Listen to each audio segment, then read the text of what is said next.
E a história de hoje é da Rosália, ou melhor, da Rosália e seu Valmir. Conheci a Rosália em abril de 2018. Conheci ela na USP, um curso chamado Resgate de Memória Autobiográfica, ministrado pela professora Neuza Guerreiro de Carvalho.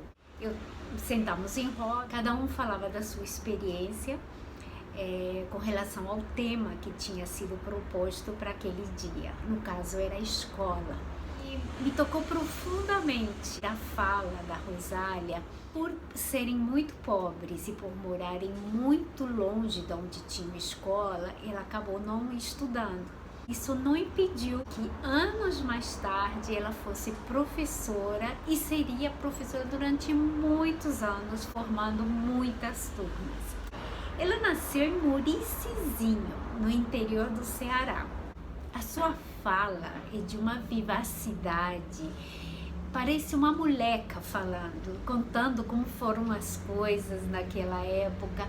Depois que já chega em São Paulo, já com um filho pequeno, nessa época em São Paulo não tinha luz elétrica, não tinha água encanada, o seu marido perde o emprego e ela se vê naquela situação de como vou fazer, né, para pagar o aluguel, para comer, para sustentar uma filha pequena.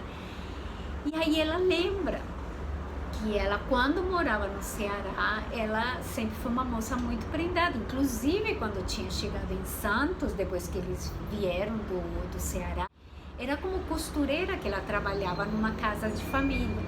Então, o que ela decide fazer? Ela manda fazer uma placa, coloca do lado de fora da casa dela. Muito esperta, ela percebe que tinha uma fábrica na mesma rua que ela morava, lá para cima. Então, se ela colocasse uma placa na frente da casa dela, teria muitas moças e moços passando em frente e poderiam olhar. Foi exatamente o que aconteceu. Em pouco tempo, a turma dela já estava formada. Ela abriu os horários, ela trabalhava de 8 da manhã até às 10 da noite. Ela só parava num intervalo no meio do dia, que era para dar almoço, para cuidar da roupa, para dar comida para o bebê, enfim, para ela ajeitar as coisas da casa, para continuar de tarde, isso até 10 horas da noite. Trabalhar todos os dias da semana, foi formando cada vez mais turmas, inclusive aos sábados, quando o padre da igreja pediu se ela podia abrir uma turma gratuita para ensinar para as pessoas.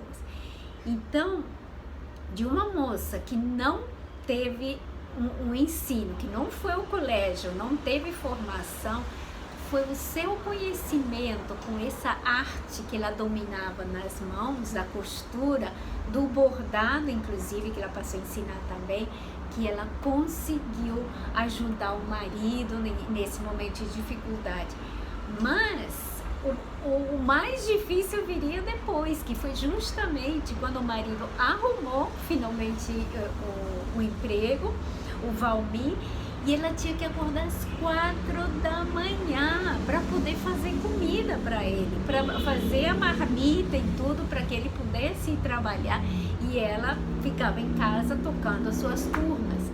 Certo dia, o cansaço e o sono eram tão desesperadores que quando o Valmir bateu na porta, ela pulou do chão e, ao invés de abrir a porta, ficou riscando fósforo como se fosse abrir a porta com fogo.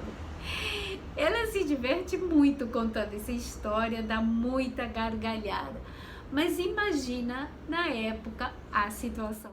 Esse espírito de guerreira, de mulher que não se deixa bater, de mulher nordestina, eu diria, né?